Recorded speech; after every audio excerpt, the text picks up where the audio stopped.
Hey everyone जय Jagannath Somali kitchen को आपण मानक बहुत बहुत स्वागत। फ्रेंड्स मु आज आपण मानक सहित आउ एक नुआ रेसिपी शेयर करी जोटा कि बनैबा बहुत ही सहज एंड ए रेसिपी को बनैबा को मध्य जमा भी बेसी समय लगी न थाए।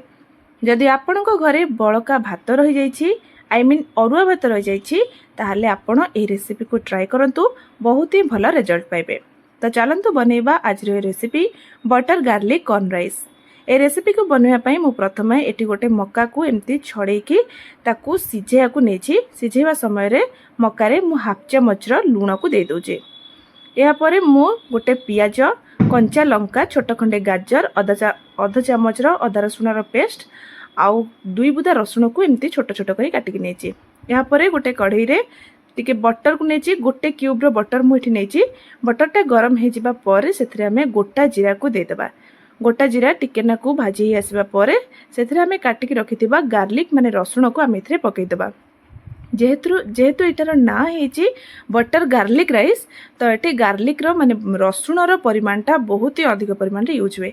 या परे आम रखिथिबा अदा रसुण रो पेस्ट कंचा लंका पियाज गाजर आउ सिझेक रखिथिबा मक्का को मध्य आम एथरे ऐड कर देबा। ऐड कर सारिबा परे या को आम आस्ते आस्ते करे टिके हल्का भाजी नबा कहीं ना अल्प टिके भाजी जावा परे बटर सहित एटा मिक्स हो गले आर स्मेलटा भी बहुत ही भल आसे। या परे एथरे आमे गोटे चामच लूण दबा।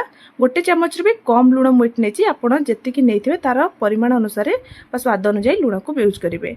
या परे मु एठी गोटे चामच नेछि सोया सॉस नेबा परे एहा को आमे आउथरे टिके एमती भल भाबरे गोळै नबा।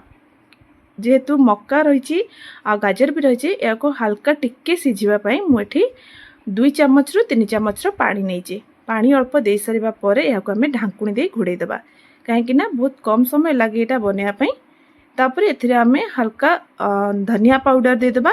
धनिया पाउडर दे सारिबा परे मु एठी टिके गरम मसला भी यूज करिछि। तापर मु याको भल भाबरे आ टिके गोळै नोछि। फ्रेंड्स जदि मो कुकिंग आपन को भल लगे please please please like share and subscribe निहाती करदेबे। आ नुआ नुआ अपडेट्स पाइबा पई बेल आइकन को मध्य प्रेस करदेबे। एबे देखंतु या पर मो जो राइस टा बनैथिली मो आपन को फ्राइड राइस रे कहितली मो सेही प्रोसेस रे ही राइस को बनैथिली एठी। एबे सेही राइस को मु एथरे एबे गोळै दोची। हल्का हल्का भाबरे गोळैबा नहले राइस गुडी को भांगी गले जमा भी भल लागेनी देखिबा को एक्चुअली एटा।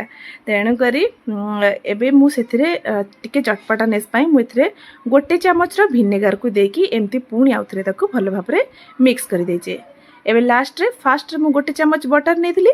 एबे भी मु आ गोटे चामच बटर नेकी पुणी एटा को आउथरे हम एमती हल्का हल्का गोळै नबा। आ सब बेले गैस रो फ्लेम को लो टू मीडियम फ्लेम रे रखिबे। जमा भी हाई फ्लेम रे रखिबेनी नहले पोड़ी जिबार संभावना रहिछि। एबे देखंतु हमर प्रस्तुत होई जाइछि बटर गार्लिक कॉर्न राइस। आपण एटा को निहाती भाबरे ट्राई करंतु देखिबे बहुत ही भल रिजल्ट पाइबे। आउ एटा फ्राइड राइस टू मध्य आहुरी कम समय रे एटा बनि जिवो। बहुत ही इजी प्रोसेस रे आपण बनै परिबे। तो आपण ये रेसिपी को निहाती थरे ट्राई करंतु। आउ जदि भल लागे आपण दया करी मोर निश्चय कमेंट बॉक्स रे कमेंट